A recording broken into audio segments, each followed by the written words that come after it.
안녕하십니까, 반갑습니다. 증시각도기 곽상준입니다. 이 강의를 들으신 분들은 성공할 확률이 굉장히 높아지신 거예요. 여러분이 투자하신 시간과 가치가 여러분에게 실질적인 노후를 보장하는 수단으로 돌아올 것이라고 저는 믿습니다. 이거 우리끼리 비밀입니다. 이거 딴 데 가서 말씀하지 마세요. 이런 강의하는 사람 거기 아마 제 생각에는 없을 것 같아요. 이건 실전을 해본 사람만 아는 얘기예요.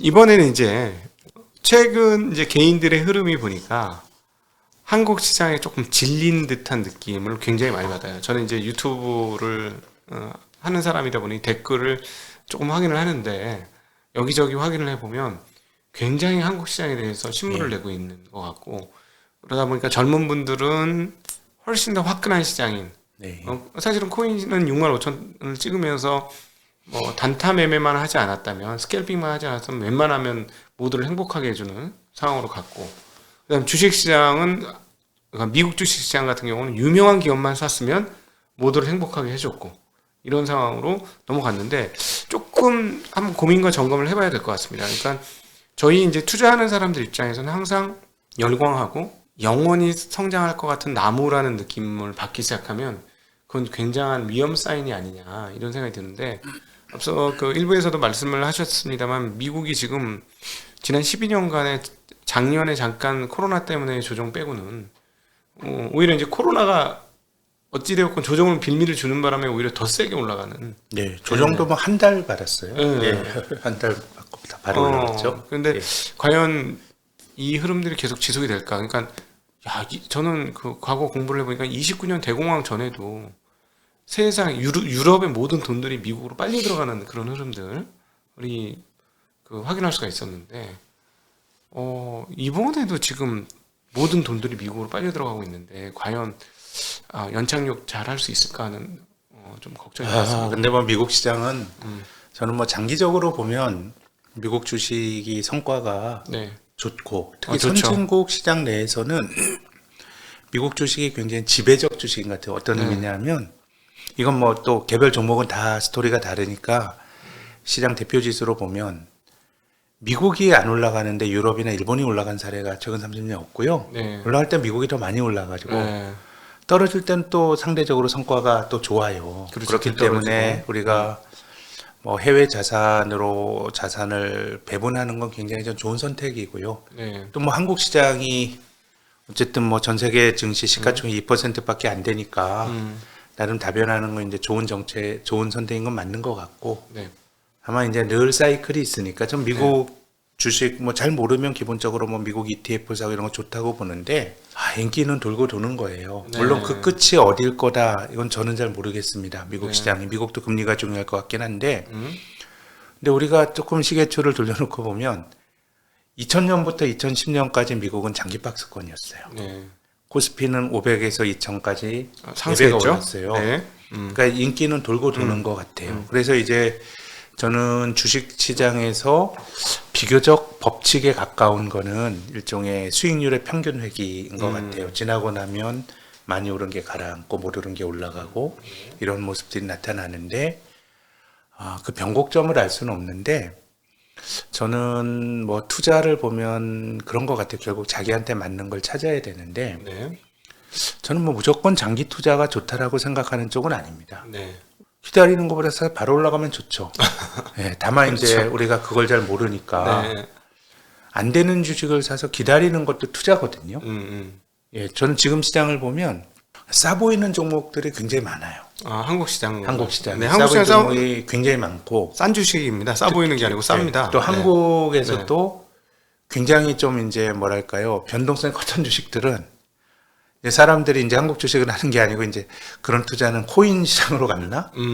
뭐 바이오가 잘 안 되고 뭐 이런 것들. 경기가 안 좋고 뭐 그러면 이제 바이오나 제약도 이제 될 수 있는 타이밍인데 그런 건데, 이제 그게 뭐 그때그때 될 수 있는 종목들을 잘 찾아줬으면 그게 저는 정말 좋은 재능인 것 같고, 근데 뭐 저 같은 사람은 그냥 싼 걸 사서 기다리는 것도 그게 또 뭐 언제가 될지 모르지만은 그것도 뭐 자기에게 맞는 방법이니까, 이제 지금은 한국 주식에 대해서 너무 비관적으로 뭐 결국 자기 선택이에요. 저는 뭐 3개월이나 6개월 내에 한국 시장이 다른 데보다 아웃퍼폼 할 거냐 그럴 것 같진 않고, 다만 싼 주식을 사서 내가 기다릴 수 있는 사람이라 그러면 또 좋은 기회가 열리는 것 같고. 네.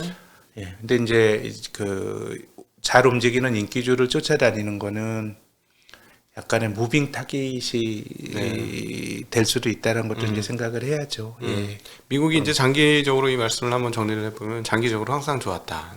뭐 실상 대체로 약세장 강장 해놓고 예, 좋았죠. S&P의 성장률을 보면 연평균 수익률이 거의 한 9% 정도 내외 나오니까 정말 세상 좋은 시장이죠, 사실은.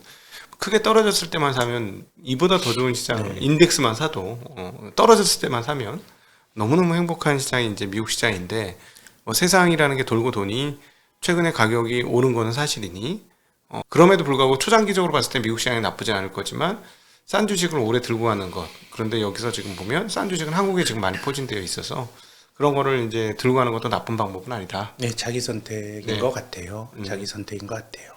주식이 요즘 많은 성장주나 미국도 뭐 보면 뭐 그 개념형 주식들이 막 올라가는데 이게 좀 모르겠어요. 이게 뭐 제가 투자라는 게 좀 마음이 편해야 좀 많이 버는 거 아닌가요? 네, 자기 밸류에이션엔 자기의 판단도 있고 떨어질 때 안 파는 것도 투자거든요. 네. 뭐 꼭 뭐 사야 투자인가요? 나쁜 가격 뭐 시장이라는 게 우리가 잘 맞추면 좋지만 네. 뭐 제가 존경하는 벤자민 그레이엄과 같은 사람은 시장은 본질적으로 모른다고 네. 했잖아요. 네.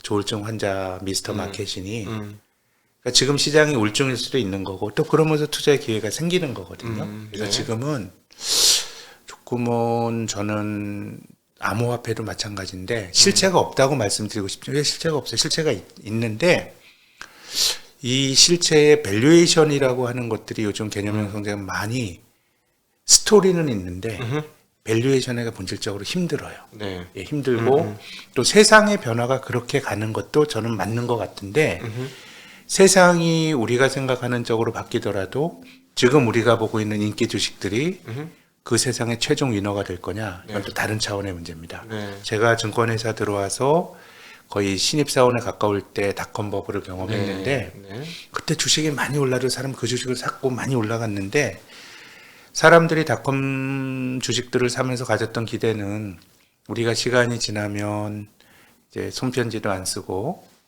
메일도 컴퓨터로 보내고 쇼핑도 컴퓨터에서 하고 뭐 엔터테인먼트도 우리가 네. 컴퓨터에 즐기는 세상을 꿈꿨거든요. 네. 근데 그 판단이 맞았죠. 맞았죠. 지금 그 생각이 네. 열렸는데 네.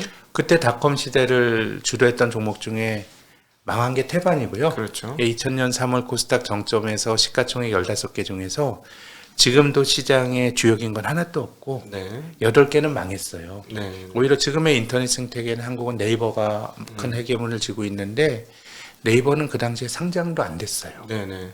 그렇게 된다 그러면 이 세상의 변화가 맞더라도 이 기업이 그 최종적인 승자가 될 건 다른 차원의 문제예요. 물론 그걸 잘 꿰뚫어 보는 게 통찰이죠. 네. 통찰이고 해야 되겠지만 일반적으로 새로운 비즈니스는 잘 가치 판단하기가 힘드니까 네.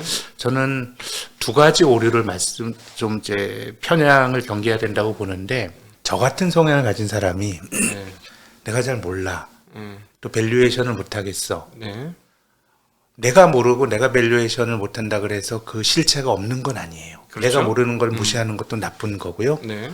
다만 어떤 당장의 숫자가 안 나오는 그런 개념형 성장주가 끝없이 갈 거라고 생각하는 것도 그건 좀 반대편의 편향이라고 생각합니다. 네. 그렇게 본다면 결국은 자기 선택이고 음흠. 분산의 필요가 있는 거. 그런 걸 사더라도 저는 내 재산의 많은 것들을 거기 걸고 싶지 않아요. 네. 해야 되는 것이고 뭐 결국은 답이 없는 건데 네. 자기한테 맞는 걸 찾아가는 과정이라고 보면 지금 안 된다 그래서 뭐 주식이라고 하는 게 남들이 안 볼 때 또 길이 있는 거 아닙니까? 그렇죠. 그런 네. 거라 그러면 시간은 알 수는 없지만은 저는 종목들은 또 한국은 싼 종목들이 많이 보이고 그러면 그거는 또 다른 측면에서는 또 기회가 네. 올해 상반기보단 많아진 거 아닌가? 네. 저는 뭐 그런 생각을 합니다. 지금 아주 잠작게 말씀을 해주셨습니다만 제 언어로 한번 다시 지금 하시신 말씀을 풀어보면 저도 똑같은 거를 지금 느끼고 있는데 요즘에 이제 개념형 주식이라고 표현한 게 바로 이제 메타버스라든가 NFT라든가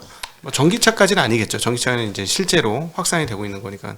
근데 이런 그 메타버스, NFT 등등등의 이런 주식이 과거 20년 전에 저희가 닷컴버블 볼 때하고 분위기가 너무 비슷한 거예요.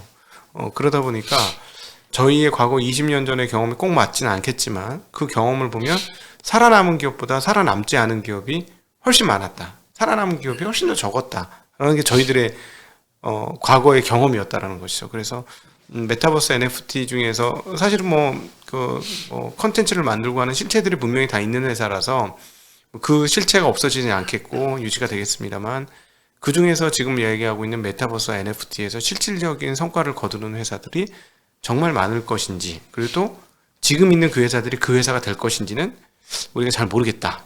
또 승자도 닷컴 버블 시대를 풍미했던 주식 중에서 최종 마이크로소프트는 그때로 시총 1인데 네. 20년 후에 다시 또 부활해서 굉장히 위대한 기업이고요. 근데 마이크로소프트는 닷컴 버블 이후로 한 몇 년, 한 5, 6년 동안은 네. 투자하기 좋은 주식이 아니었고 또 하나의 위대한 기업은 이제 아마존이죠. 네. 아마존이 1997년도에 아마 IPO 할 때 8불인가 뭐 이렇게 했다가 네. 인터넷 책을 파는 한국에서 주문하면 막 미국 책을 받을 수 있고 이런 비즈니스를 하면서 107불까지 갔거든요. 네. 근데 그게 닷컴 버블이 끝났을 때 8달러까지 떨어졌어요. 네.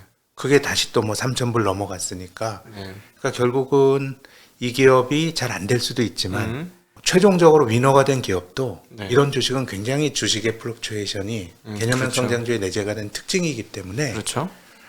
뭐 주식의 답이 어디 있어요? 뭐 네. 삼성전자 사서 뭐 손해 보는 게 좋은 건가요? 그런 거에서 벌 수 있으면 좋은데 네. 다만 이런 그 투자의 내재가 된 외피는 바꿔 쓰더라도 저는 개념형 성장주 컨셉 스탁의 본질은 높은 변동성이니까 네. 그 이제 내가 그런 것들을 알고 투자라는 게 저는 맞다고 봅니다. 네. 그래서 사실 변동성이 큰 주식들은 비쌀 때 사시면 안 되고 쌀 때 가격이 뚝뚝 떨어졌을 때 정도.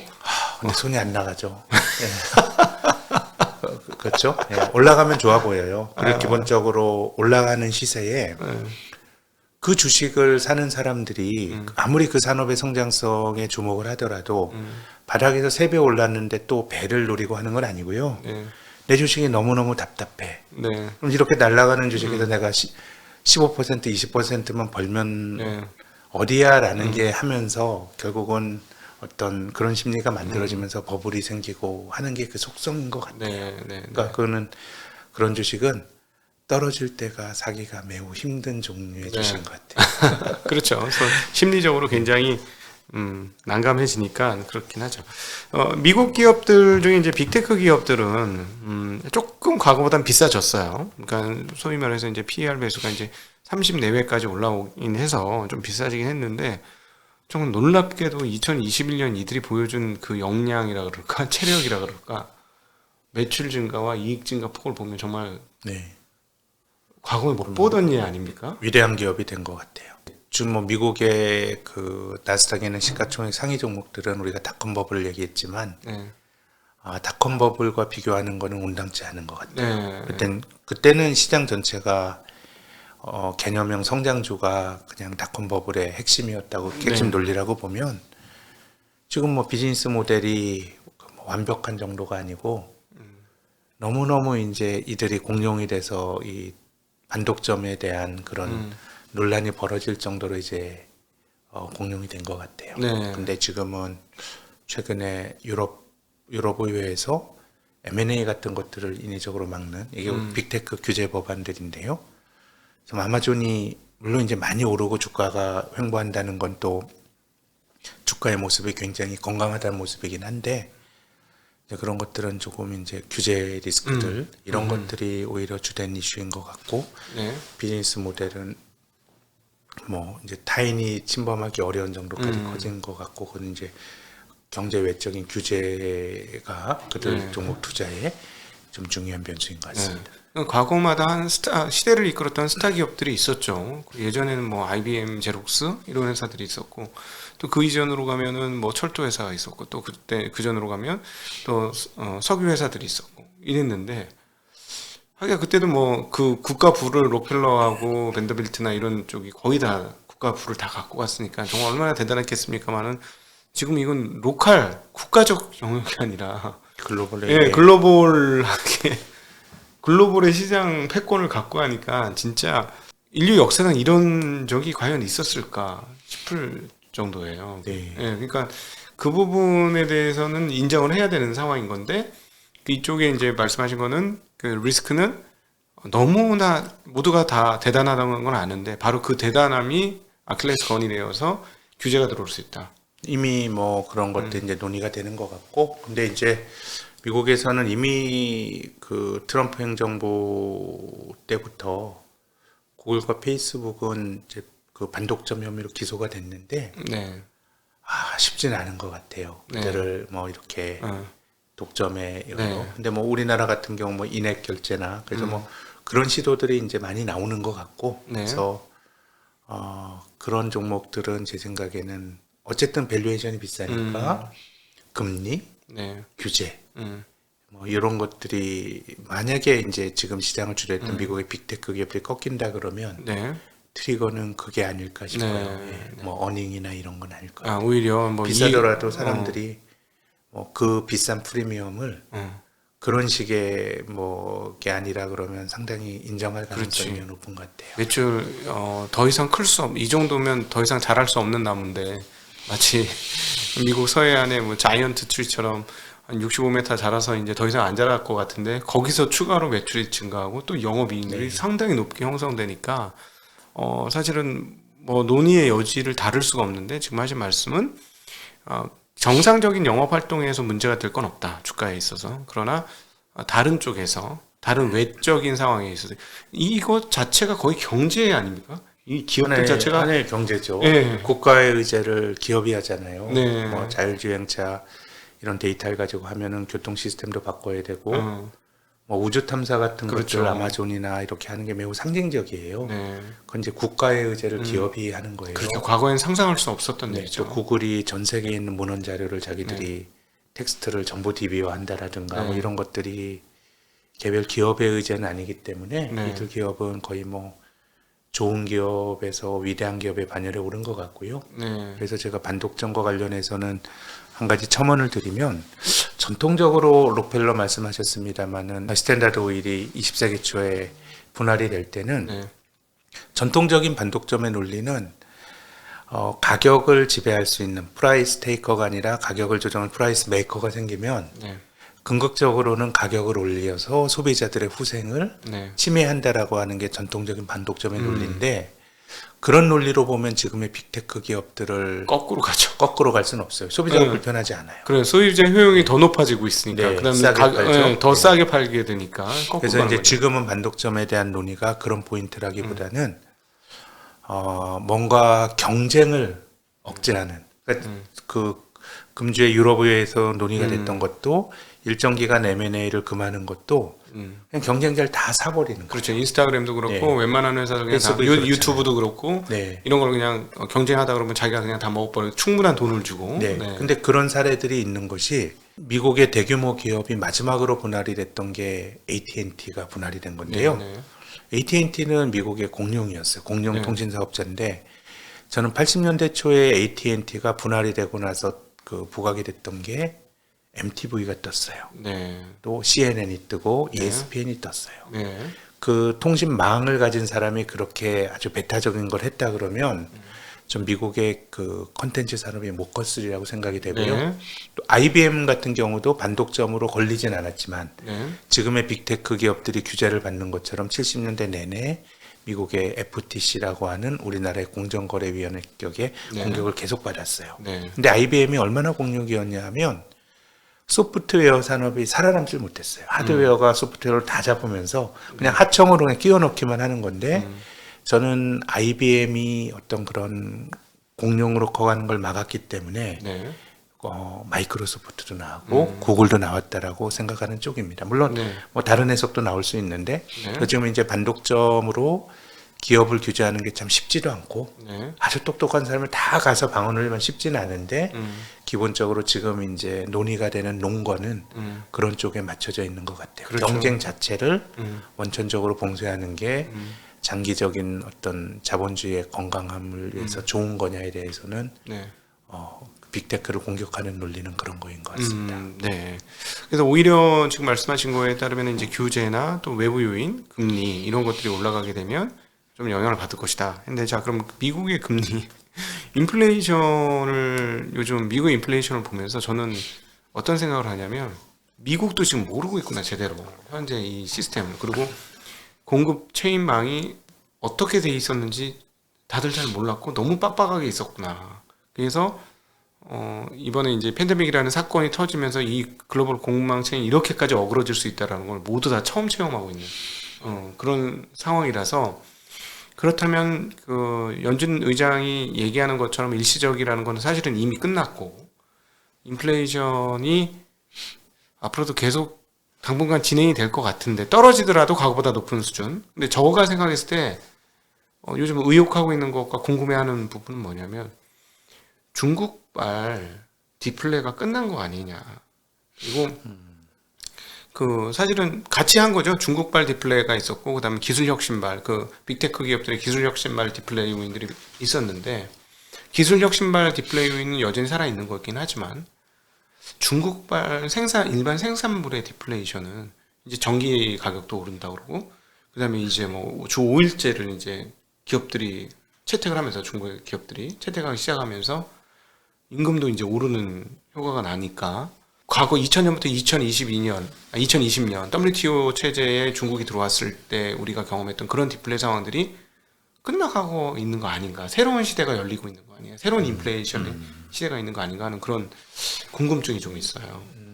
그렇죠. 구조적으로 이제 중국이 인플레를 수출할 수 있다라는 견해가 하나 있고, 네.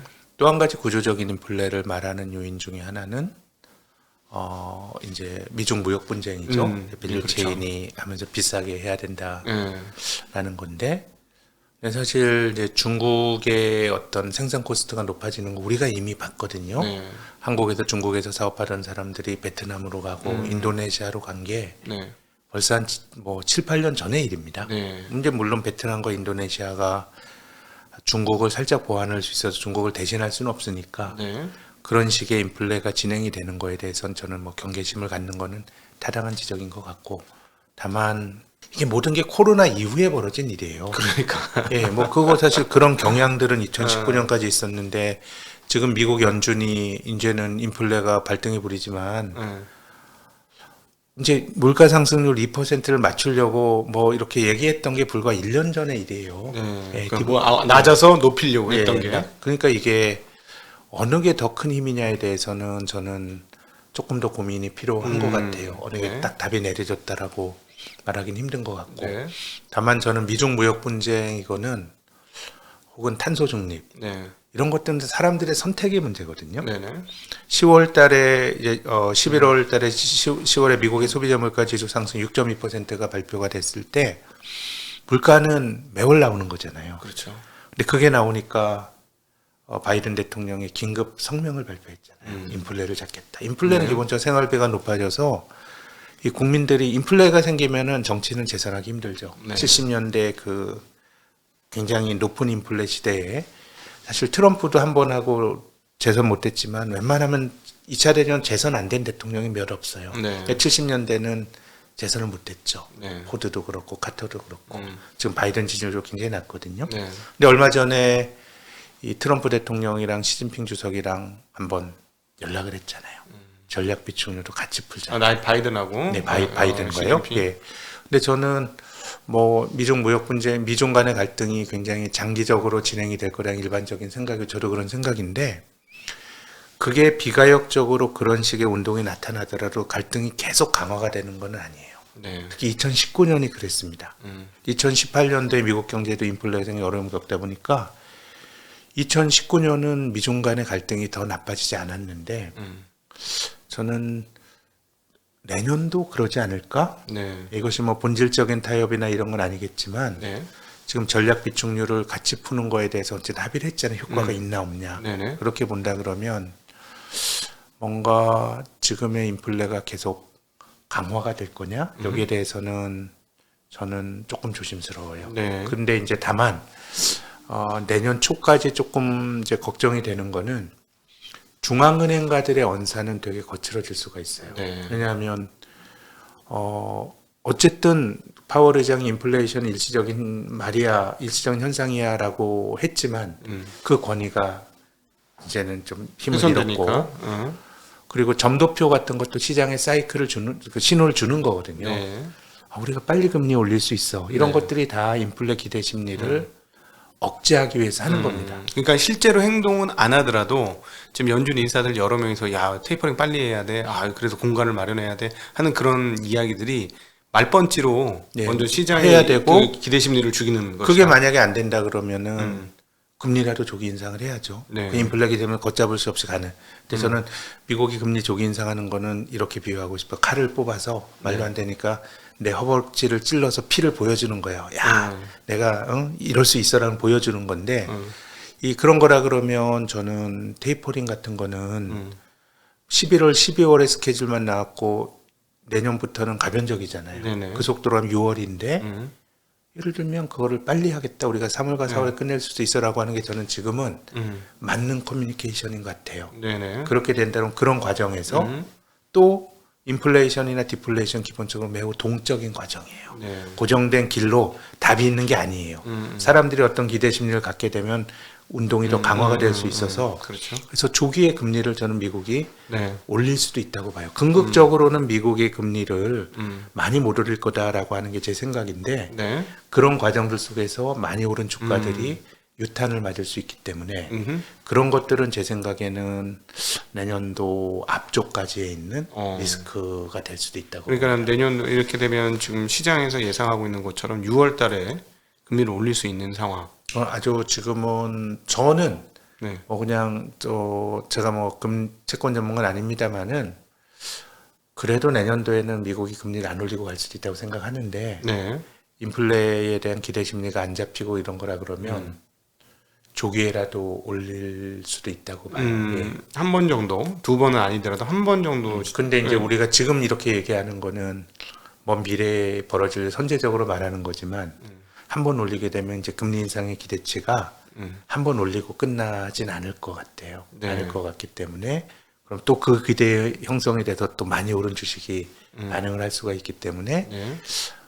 내년도 상반기 정도까지는 이제 그게 예. 기회가 되기보다는 원래 중앙은행가들이 지금 너무 세게 하는 거고 이런 식의 생각을 갖기는 조금 힘들 것 같아요. 네. 그러니 그런 것들이 제 생각엔 주식시장에 내재가 된 좀 리스크라고 봅니다. 이 말씀을 다시 한번 풀어드리면 금리 인상에 취약한 주식들이 좀 있습니다. 소위 말하는 성장주들은 금리 인상에 대체적으로 좀 취약한데요.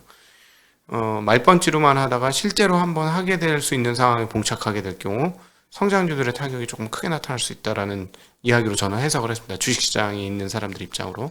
물론 미국에 대한 이야기가 되겠고요. 그래서 미국에 투자하시는 분들 중에서는 현재 이런 약간 생각보다 높게 형성된 고공행진하고 있는 인플레이션이 만약에 내년 3월까지 진행이 된다 그러면 약간의 마음의 준비를 해놓거나 포지션의 준비를 하는 것도 그리 나쁘진 않겠다. 그렇게 좀 해석이 되네요. 네. 예. 네. 아마 기저효과나 이런 것 때문에 지금 시장이 어느 정도까지 앞당겨서 해석할지 모르겠지만은 네. 운임 떨어지고 이런 거는 긍정적이긴 한데 네. 어쨌든 물가가 올해 2분기부터 본격적으로 올라서 네.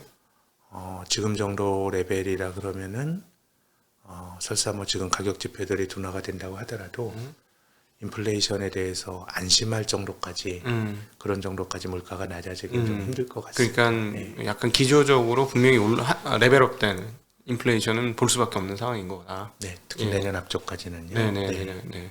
그렇죠. 그럴 가능성이 매우 높을 것 같습니다. 저가 생각해도. 네.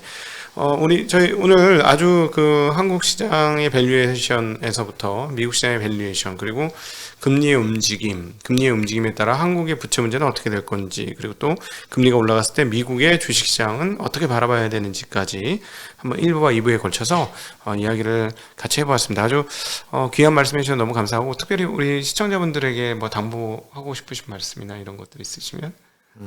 영원한 건 없다. 그러니까 투자하고 살아야 되는 거는 제 생각에는 늘 우리가 견제의 원칙인 것 같고, 늘 나쁜 것도 없고 늘 좋은 것도 없고, 우리는 약간은 역발상이 투자하는 데는 좀 필요한 거 아닌가 싶은 생각을 늘 하는데요. 네. 지금은 너무 되는 쪽과 안 되는 쪽이 좀 격차가 커진 것 같은데 예. 되는 쪽이 언제 끝날지 모르겠어요. 이게 끝이다라는 생각은 안 드는데 뭐 개인적인 선택이지만 저라면 안 되는 쪽에서 기회를 저는 살펴보고 싶습니다. 네, 이제 부진해서 덕분에 싸진 가격이 싸진 그런 업종과 그런 기업들을 한번 찾아보는 작업들도 해보는 거는 굉장히 유익한 그런 활동이 아닌가 싶습니다. 오늘 귀한 시간 내주셔서 진심으로 감사드리고요. 오늘 불러주셔서 감사합니다. 네, 네. 우리 함께 해주신 증시각도기 TV 투자인사이트에 함께 해주신 모든 시청자분들과 그리고 투자자분들께도 진심으로 감사 인사를 드립니다. 인사드리겠습니다. 고맙습니다.